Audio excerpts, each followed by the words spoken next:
ನಮಸ್ತೆ ಎಲ್ಲ ರೈತ ಬಾಂಧವರಿಗೆ. ಈ ವಿಡಿಯೋ ಕೊನೆ ತನಕ ನೋಡಿ. ಆ್ಯಂಡ್ ನಿಮ್ಮ ಸಲಹೆನೂ ನನಗೆ ಬಹಳ ಮುಖ್ಯ ಆಗುತ್ತೆ. ಹಾಗಾಗಿ ಇವತ್ತು ನಾನು ಕಲಬುರಗಿ ಜಿಲ್ಲೆಯ ಹಡಗಿಲಹರ್ತಿ ಗ್ರಾಮದಲ್ಲಿದ್ದೀನಿ. ಇದು ನನ್ನ ಗ್ರಾಮ. ಅಟ್ ಪ್ರೆಸೆಂಟ್ ಇದು ಕಬ್ಬು ಹಚ್ಚಬೇಕಂತ ಅಂದ್ಕೊಂಡಿದ್ದೀನಿ. ಆ್ಯಂಡ್ 1.5 ಎಕರೆ ಅದೇ ನಾರ್ಮಲ್ ಸೈಜ್ ಏನು ಬೆಳಿತೀವಿ 5 ಫೀಟು 4 ಫೀಟು ಆ ರೀತಿ 1.5 ಎಕರೆ.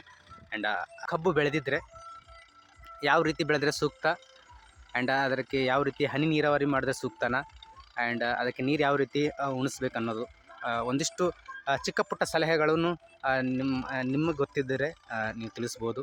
ಆ್ಯಂಡ್ ನೀವು ಕೂಡ ವಿಡಿಯೋ ಮಾಡಿ ಹಾಕಿದರೆ ನಾನು ಅದನ್ನು ನೋಡ್ತೀನಿ. ಆ್ಯಂಡ್ ಕಂಪ್ಲೀಟಾಗಿ ಈ ಒಂದು ಹೊಲದಲ್ಲಿ ನಾನು ಹಚ್ಚಬೇಕಂತ ಅಂದ್ಕೊಂಡಿದ್ದೀನಿ. ಹಾಗಾಗಿ ಪ್ರತಿಯೊಬ್ಬರ ನಿಮ್ಮ ರೈತ ಬಾಂಧವರು ಯಾರೇ ಇರಲಿ, ಆ್ಯಂಡ್ ನನ್ನ ಒಂದು ಯೂಟ್ಯೂಬ್ ಚಾನಲನ್ನು ಸಬ್ಸ್ಕ್ರೈಬ್ ಮಾಡ್ಕೊಳ್ಳಿ. ಕಂಪ್ಲೀಟಾಗಿ ಪ್ರಾರಂಭ ಹಿಡ್ಕೊಂಡು ಕೊನೆಯ ತನಕನೂ ಕೂಡ ಯಾವ ರೀತಿ ನಾನು ಇಲ್ಲಿ ನಾಟಿ ಮಾಡಿಕೊಂಡು ಯಾವ ರೀತಿನ ನಮ್ಮ ಉತ್ತರ ಕರ್ನಾಟಕ ಆ್ಯಂಡ್ ಕಲಬುರಗಿ ಡಿಸ್ಟಿಕ್ ಕಡೆ ಯಾವ ರೀತಿ ನಾಟಿ ಮಾಡ್ತೀವಿ ಅನ್ನೋದು ಕೂಡ ನಿಮ್ಗೆ ಗೊತ್ತಾಗುತ್ತೆ. ಆ್ಯಂಡ್ ನೀವು ಕೂಡ ನಿಮ್ಮ ಭಾಗದಲ್ಲಿ ನಿಮ್ಮ ಹೊಲದಲ್ಲಿ ಯಾವ ರೀತಿ ನಾಟಿಯನ್ನು ಮಾಡ್ತೀರಿ, ಯಾವ ರೀತಿ ಬೆಳಿತೀರಿ ಅನ್ನೋದು ಕೂಡ ನೀವು ವಿಡಿಯೋ ಮಾಡಿದರೆ ಖಂಡಿತವಾಗ್ಲೂ ನಿಮ್ಮ ಲಿಂಕನ್ನು ನನ್ನ ಒಂದು ಕಮೆಂಟ್ ಬಾಕ್ಸಲ್ಲಿ ತಿಳಿಸ್ಬೋದು ಅಂತ ಹೇಳೋಕ್ಕೆ ಇಷ್ಟಪಡ್ತೀನಿ. ಆ್ಯಂಡ್ ಕಂಪ್ಲೀಟಾಗಿ ಇನ್ನೂ ಯಾರು ಸಬ್ಸ್ಕ್ರೈಬ್ ಮಾಡ್ಕೊಂಡಿಲ್ಲ ಸಬ್ಸ್ಕ್ರೈಬ್ ಮಾಡ್ಕೊಳ್ಳಿ.